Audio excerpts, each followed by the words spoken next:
Alors, on vous le prend une photo, j'ai coupé. Nous en étions à nos amis chinois. Ils ont une mémoire d'éléphant. Et eux, ils ne voient pas le mandat suivant, ils voient à 50 ans. Xi Jinping, il est président à vie. Sauf si à l'intérieur du parti, il le destitue. Bon, enfin, bref.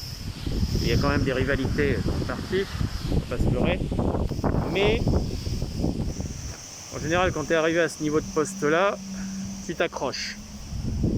Et tu liquides au fur et à mesure tes opposants. Mais, ils ont en tête le fait que les puissances occidentales ont drogué la Chine. Il y a eu la guerre de l'opium. Il y a eu la bataille, la révolte des boxers. Ça paraît loin tout ça. Même Hong Kong, Macao, et puis Taïwan. Donc il y a le...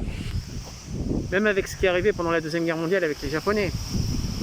Les Japonais ont fait des exactions en Chine. Ils sont très nationalistes, ils sont fiers de leur pays, on peut dire. Et ils ont pas du tout envie de voir leur plan d'expansion compromis. Excusez-moi si je fais un peu de gymnastique. Ah, et voilà, vous voyez, il y a un masque.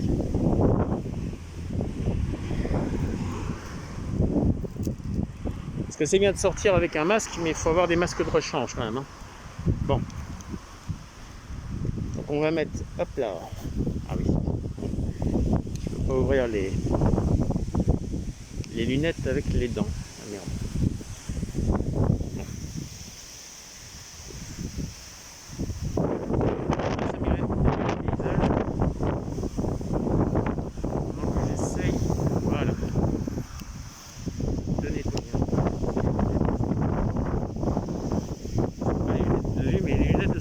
Maintenant je ressemble à une chouette. Bon, ceci étant,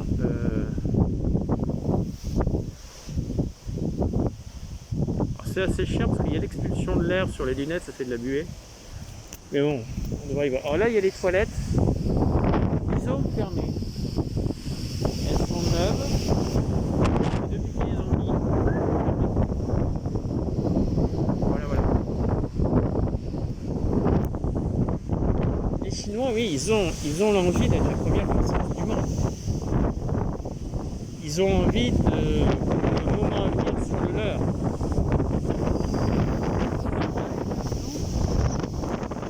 C'est les bus départementaux, c'est aussi les bus régionaux. Et on a des bus électriques qui assurent maintenant la liaison Avignon-Aix par autoroute. Alors, à titre indicatif, c'est 5 tonnes de batterie. C'est quand même assez conséquent. Donc est-ce que les bus demain, enfin, ou les cars et les poids lourds seront électriques ou hydrogène plutôt qu'au pétrole?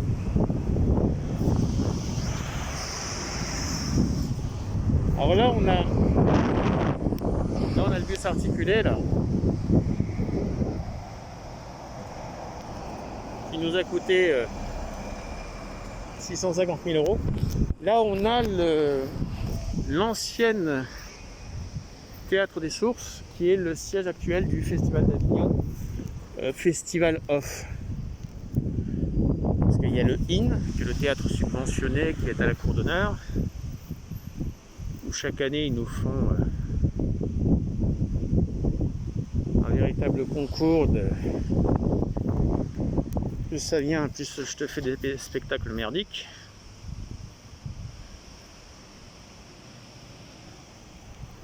Pourtant l'année dernière, ils nous avaient mis les moyens. Hein. Architecture, Weber, Emmanuel Béard. Moi, le jour où j'y suis allé, il avait plu. Il y avait sur une jauge de 2000 places, il y avait quoi? 1600 personnes, il y a 600 personnes qui sont parties avant la fin.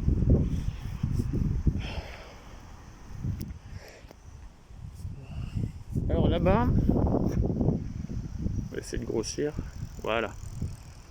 On va préciser l'image, voilà. Là, ce qu'on a au-dessus, là, les espèces de tours, c'est les seules tours d'Avignon qui n'ont pas été dynamitées, parce qu'elles sont en copropriété. C'est les tours du Ventoux. Et alors là-bas, on voit la lumière au travers d'un bâtiment. C'est le palais de justice. Alors le palais de justice, c'est un bâtiment qui nous a été offert, si je puis dire, par Madame Guigou. Madame Guigou qui à l'époque était garde des Sceaux dans le gouvernement de Jospin et qui voulait se présenter et prendre la mairie d'Avignon. D'ailleurs, elle pensait que ce serait tellement facile. Bon, attention, elle a rapatrié la cour d'assises qui était à Carpentras à Avignon. Donc Carpentras a perdu la cour d'assises. Ils ont regroupé des différents tribunaux en fait. Là pareil, on a le reflet des remparts, enfin du jour qui se lève dans l'immeuble vitré de Mistral Habitat.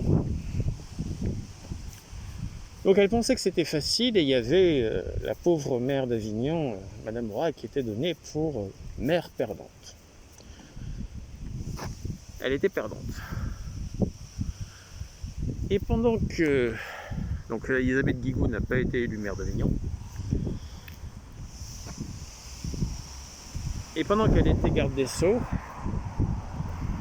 il se trouve que sa suppléante, qui n'est autre que le maire actuel de la ville, c'est-à-dire Cécile, elle, était députée.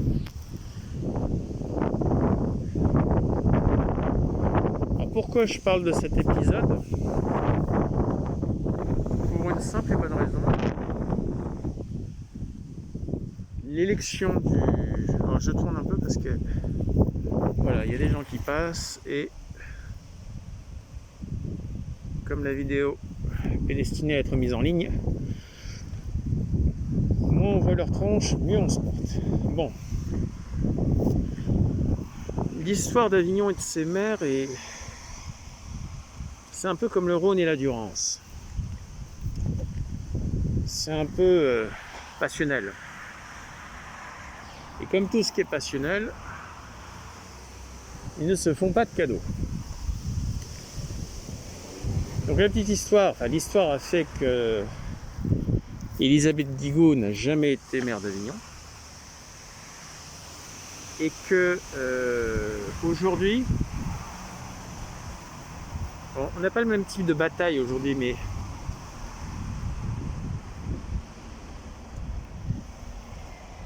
on verra ce qui va se passer. Alors c'est vrai que les Avignonnais sont plutôt attachés à leur maire, même si une fois qu'il est en mandat, ils n'hésitent pas à lui tomber dessus. C'est valable gauche-droite confondu. Hein. Puis nous, sur l'échiquier politique local, on a tout. On a le Grand Avignon qui est détenu par les Républicains, le département est détenu par les Républicains, la mairie est détenue par une coalition PS Front de Gauche, et au Pontet, on a le Rassemblement National. Donc de toute manière, dans un périmètre restreint, on a tout ce qu'il y a de disponible sur l'échiquier politique en termes de nuances. Et c'est très intéressant parce que la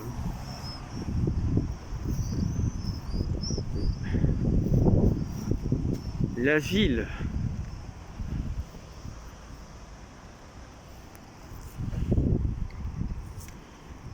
la majorité actuelle est quasiment sûre qu'elle a gagné. Alors ce sera peut-être le cas.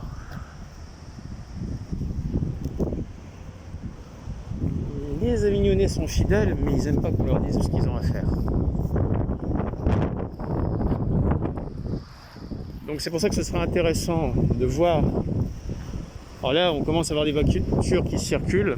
Ce sera intéressant de voir. Donc là, on est le long du palais de justice, qui est là. Il a plutôt mal vieilli. Hein. Avant, à la place des grillages métalliques,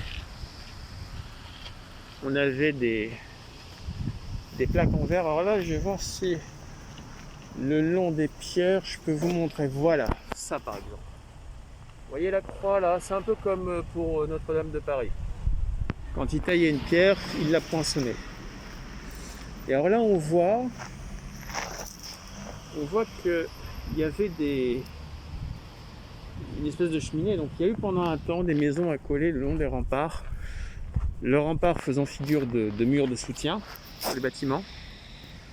Ça a été détruit au fur et à mesure. Les derniers ont été détruits dans les années 80 quand moi je suis arrivé. Enfin, quand nous on est arrivé.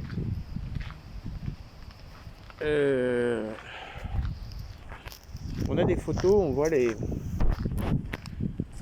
bâtiments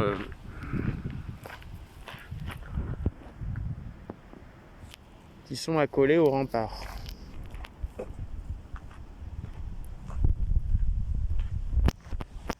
Donc là, je vais vous montrer une statue qui représente l'équilibre précaire de la justice.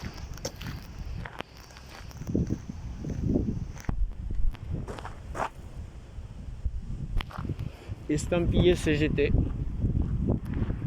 À ça, dès qu'ils peuvent nous coller un de leurs autocollants, ils se font plaisir. Ouf! Avec dans le fond le bâtiment et les drapeaux au vent. Bon. Donc on peut s'asseoir là le long. C'est vrai que les platanes là c'est chiant.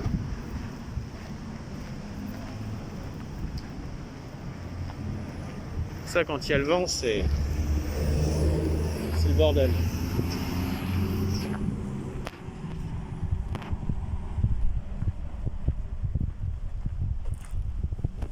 Alors là on va faire on va aller jusqu'à l'université ensemble.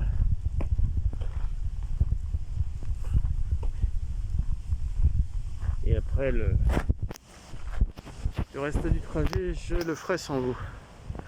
Donc là on a des commandes pour l'eau, parce que sous Avignon c'est une véritable sorgue. Les sorgues c'est une petite rivière souterraine. Enfin, sous Avignon c'est un peu comme Venise. Et là on voit qu'il y a un passage qui donne sur... on va y aller. Attendez, hop, voilà. Donc on est sous les voûtes, sous une porte. Là-dessous c'est le canal. Donc, on va sortir. Je coupe la lumière, ça sert à rien en plein jour. Les remparts et là donc le canal. Le canal de la rue des Teinturiers, où il y avait avant les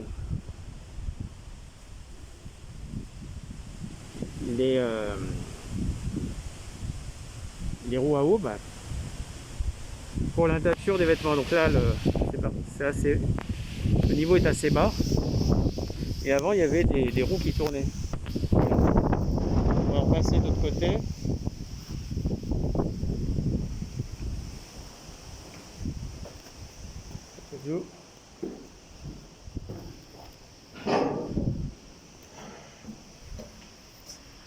On peut voir au travers. Et sinon, voilà. Hop là, allez, on sort, on baisse la tête pour parce que nous dans les murs. Et donc là, le bus, il est beau, hein. Il est tout vide, mais il est beau.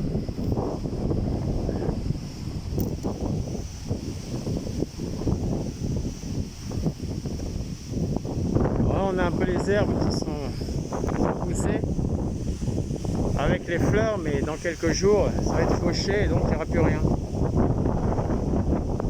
Et là, on a le vent qui souffle. Bon. Voilà, on va s'approcher de la préfecture. Là, vous avez le conseil départemental et l'antenne de France 3. Je sais pas si elle est toujours là. Enfin, à l'époque, il y avait une antenne de France 3 ici. De France 3 région.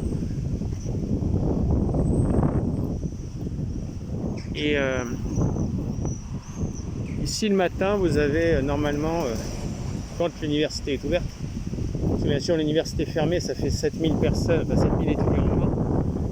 Vous avez un véritable autoroute de vélo, trottinette. Donc les piétons, il faut qu'ils fassent gaffe. On va pas se faire renverser.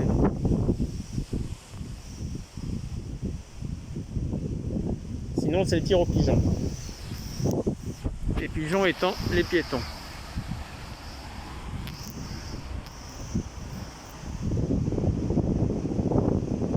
Alors là, c'est intéressant. On va arriver près de la préfecture, qui est dans une ancienne caserne, donc celle du 7e génie, qui est partie d'Avignon il y a une vingtaine d'années à peu près.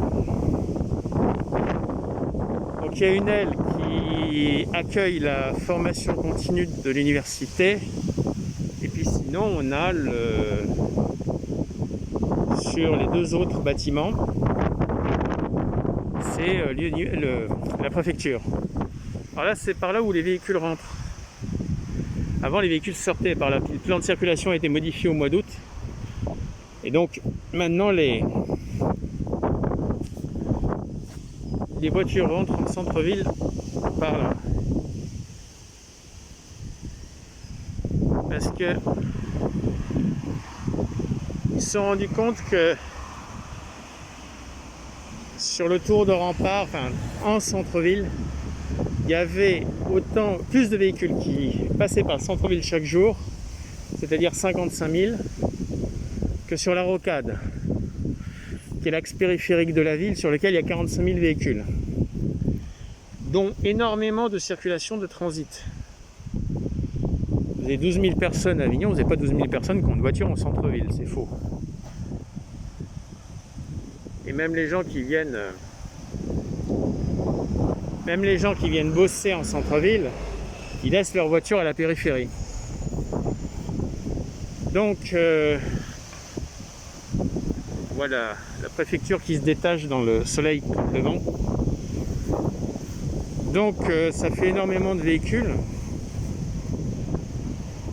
qui passent pour rien, mais qui polluent le centre-ville. Et donc c'est moi. Et donc ça a été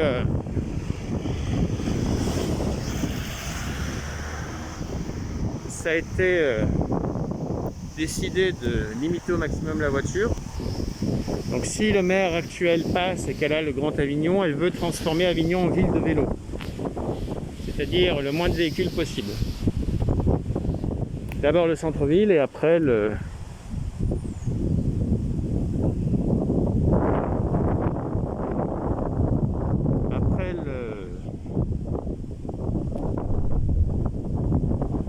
l'extramuros.